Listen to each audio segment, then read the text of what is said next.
안녕하세요. 재테크 닥터 주영남입니다. 여러분 날씨가 많이 추워지고 있는데 감기 조심하시고요.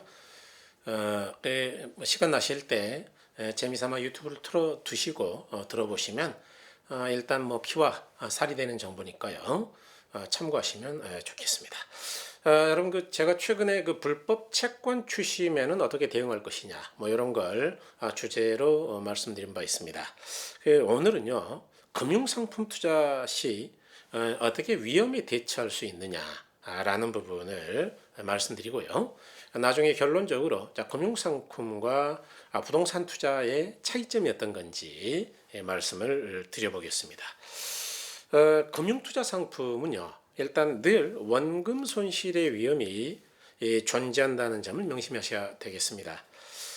최근에 사회적 문제가 되었던 독일 국채를 기반으로 하는 파생 상품이죠. DLS. 그래서 DLS 사태가 생각이 나는데요. 이 부분은 또 워낙 복잡하니까 다음에 별도 영상으로 찍어서 정리해서 말씀드리기로 하겠습니다. 일반적으로 금융상품은 주식이나 채권 또는 집합투자증권 등 투자자 이런 것들은요. 투자자가 낸 원금의 범위 내에서 일단 손실이 발생할 수도 있습니다. 특히 이제 파생 상품들은 원금을 초과하는 손실, 즉 원금 전액을 손실을 보는 경우도 발생하는데요. 물론 진정한 원금 보장형 금융투자 상품도 있기는 있습니다. 그러나 이러한 상품마저도 만약 그 증권을 발행한 회사가 파산한다면 당연히 원금 손실 가능성이 있겠지요. 그래서 금융회사가 파산하더라도 일정 범위의 원금이 보장되는 예금이나 적금하고는 전혀 다른 상품이지요. 그래서 그런 것들을 유의해야 되겠습니다. 다시 말해서 여러분 우리가 예금이나 적금은 이제 안전자산이라고 보죠. 그런데 이제 주식이나 이런 금융상품들은 이제 위험자산으로 보는 거예요. 물론 이제 부동산은 환금성이 낮다라는 문제는 있지만 실물 아파트가 어디 가겠어요? 뭐 가격이 조금 떨어지겠죠. 제로가 되겠습니까? 그러니까 비교적 안전한 자산으로 우리가 보고 있지요. 자, 이런 차이점들을 생각하시면서 들어주시면 좋겠어요. 자, 우리가 이제 투자 위험에 대처하는 방법으로는요. 자, 첫 번째는요. 수익보다는 위험을 먼저 생각해야 된다라는 점입니다. 저를 포함한 대부분이 뭐 저도 마찬가지입니다만은 투자 상품을 고르는 기준으로 가장 먼저 일단 수익률을 많이 따지죠. 한국투자자보호재단의 과거 조사 결과를 봤더니요. 펀드에 투자하는 사람들의 약 70%가 펀드를 선택할 때 수익률, 자산 운용사의 평균 수익률 이런 걸 본다라고 대답했다라고 합니다. 그러나 기대 수익률이 높다면 위험, 기대 손실도 높다는 사실을 명심해야 되는데요. 크게 잘 안 되죠. 우리가 많이 들어봅니다. 그죠? 하이 리스크이면 하이 리턴이고 로우 리스크이면 로우 리턴이다. 그러니까 위험이 크면 수익도 큰 것이고 반대로 위험이 없는 상품은 수익도 별로 없다 그런 이야기죠. 다시 말하면 투자자는 안전하게 투자하는 대신에 기대 수익률을 조금 낮추거나 아니면 높은 수익을 추구하는 대신 위험을 감수하는 걸 선택해야 된다는 이야기죠. 그런데 아이러니하게도 한국투자자보호재단의 조사 결과에 따르면요. 펀드 투자자의 약 80%는 안전한 투자를 원한다라고 얘기하면서 그들이 원하는 기대 수익률의 평균을 봤더니 무려 17%였습니다. 대단히 모순된 거죠. 그러니까 나는 위험은 싫은데 수익은 17%를 원한다 그런 이야기예요. 그러나 지난 수년간의 펀드별 수익률을 살펴보면 안전한 투자를 희망하는 사람들에게 적절한 수익률은요 4% 됩니다. 4%, 17%가 아니고 그러니까 그 투자자들이 바라는 희망하고 실제 수익은요 무려 17%하고 4%의 차이가 있는 겁니다. 안전한 투자를 원한다면 그래서 우리가 투자를 할 때는 적절한 수익률과 적절한 위험에 있어야 되겠다. 즉 수익률보다는 먼저 위험을 고려해야 되겠다 그 이야기죠. 자, 두 번째입니다. 여러분 투자 실패할 경우도 생각해 보셔야 한다는 점입니다. 그러므로 만약 투자에 실패해 투자 원금 전액의 손실이 발생해도 생활에 지장이 없도록 가능하면 여유 자금으로 투자해야 할 필요가 있습니다. 많이 들어보셨죠? 사실 저도 잘 안 돼요. 저도 잘 안 되는데 내가 열심히 공부해서 야 이거는 수익이 거의 확실할 것 같다 라고 생각되면은 저도 뭐 있는 돈 없는 돈 끌어다가 투자하는 경향이 있고 사업을 또 그렇게 했어요. 그러다 보니까 정말로 전혀 예상치 못했던 상황 때문에 사업에 실패한 경우도 있었습니다만은 이와 같이 우리가 이제 손실이 나더라도 우리 가정이 평탄할 수 있도록 여유 자금을 가져가셔야 되겠다. 뭐 예를 들어서요, 전세 자금이나 아니면 치료비 또는 내부 생활 자금이나 또는 젊은 사람들이 결혼 자금 용도가 등 용도가 정해진 자금을 투자했다가 날리면 안 되겠죠.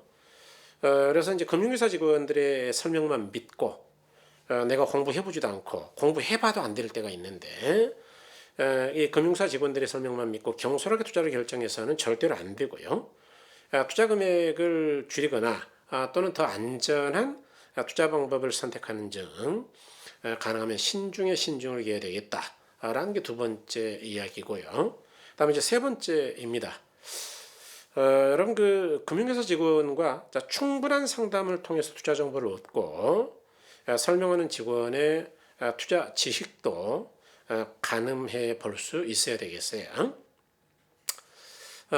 그러나 현실을 보면 모니터링 요원들의 본 상담 필요 시간이 평균 52분 정도인데요. 일반 펀드 투자자들 같은 경우는 펀드 가입 상담 시간이 대부분 30분 미만이었다고 해요. 그러니까 일반 투자자들은요, 상담 시간이 턱없이 부족한 겁니다. 그래서 비전문가인 일반 투자자들이, 모니터링 요원들은 전문가인데 그런데도 1시간 가까이 상담을 했어요. 이런 비전문가들인 일반 투자자들이 짧은 시간의 상담만으로 복잡한 금융투자 상품을 충분히 이해하고 적절한 투자 판단을 내리기는 어려울 것이다 라고 생각이 돼요. 그러므로 금융회사 직원들의 적극적 권유에 흔들려서 이 귀가 팔랑거려서 충동적으로 투자 않기 위해서는요, 한 번 상담한 후에 바로 투자 계약을 체결할 게 아니고 다음 기회로 미루면서 금융회사 직원의 설명을 참고해서 스스로 냉정하게 정보를 분석해 본다든지 주변의 전문가들과 다시 객관적으로 상담한다든지 이렇게 여러 사람의 의견을 들어볼 필요가 있겠다라는 이야기예요. 그래서 투자를 결정할 때는 충분한 설명을 듣고 그다음에 신중에 신중을 기해야 된다. 즉시 결정할 게 아니고 오늘 결정하지 않아도 그 투자 상품은 내일도 있고 모레도 있고 계속 있다는 사실을 명심하셔야 되겠어요. 다음에 네 번째인데요. 금융사 직원들이 적법하게 투자 권유를 하는지를 살펴보셔야겠습니다. 우리 그 자본시장과 금융 투자업에 대한 법률이라는 법이 있어요. 그래서 여기에서는요, 금융회사 직원이 투자자에게 충분한 설명을 통해서 정보를 제공하도록 적합성의 원칙이라는 것도 있고요, 설명 의무라는 것도 있고, 부당 권유 금지 등을 규정하고 있습니다. 여러분 상세한 내용은 원고에 있는데 이거는 네이버 카페나 블로그에다 올려놓을 테니까 여러분들이 참고하시면 돼요. 어쨌든 금융상품에 대한 투자 결과는요, 수익이 나든 손실이 나든 모두 투자자인 우리가 짊어지는 거예요. 금융회사 직원이 지는 게 아니죠. 그래서 만약 손실이 발생하더라도 금융회사가 위법 행위를 하지 않은 이상 금융회사는 전혀 책임지지 않기 때문에요. 그렇기 때문에 투자자들은 위와 같은 투자 위험에 대처하는 방법을 명심하시고 금융회사 직원들이 적법한 과정을 통해서 설명하는지도 꼼꼼히 점검해 놓으셔야 돼요. 그래야 나중에 불법적인 투자 권유라면 책임을 물을 수가 있겠죠. 여러분 최근에 DLS 사태가 지금 그런 경우에요. 부당 권유라든가 설명무를 위반했다 그런 거 아니겠습니까? 예. 예. 자, 이런 점에서 자, 금융상품은요. 우리가 이제 네 가지 위험에 대처하는 방법을 봤는데 역시 부동산과 같은 실물 자산에 비해서는 위험 자산이라고 생각할 수밖에 없겠어요. 즉 부동산 같은 경우는요. 손실이 발생하더라도 실물은 남아 있잖아요. 땅은 있잖아요. 땅은 아파트는 남아 있어요. 그렇기 때문에 원금의 전액을 손실을 보는 경우는 없어요. 아예 없다고 보시면 되고 적어도 전액 손실은 안 나고 뭐 약간의 뭐 추가 손실, 그러니까 원금 날리고 내가 더 내야 되는 추가 손실은 당연히 없겠죠. 그런 점에서 안전자산이다 그 이야기죠. 자, 그래서 부동산은 우리가 안전자산이라기 때문에 우리나라 부자 투자자들이 그토록 부동산 자산을 좋아하는 이유이기도 하겠습니다.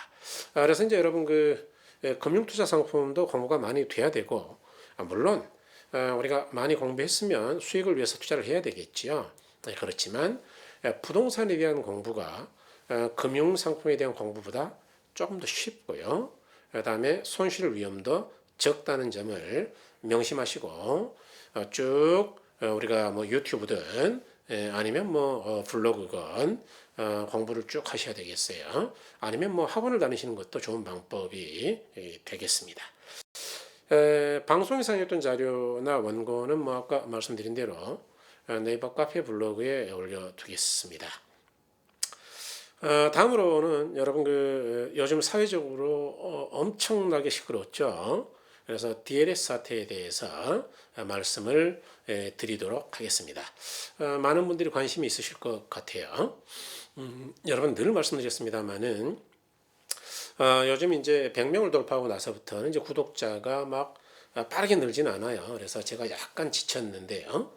응원 좀 부탁드리겠습니다. 여러분 구독, 그다음에 좋아요 좀 눌러주시고 여러분 이제 들어보시다가요. 아 이거는 사람들에게 필요하겠다 싶은 것들은 공유를 통해서 제 사이트를 좀 추천해 주셨으면 힘이 날 것 같습니다. 여러분 어쨌든 대단히 감사드리고요. 건강 조심하시길 바라겠습니다. 아침 8시죠. 8시에 지하철에서 뵙겠습니다. 감사합니다.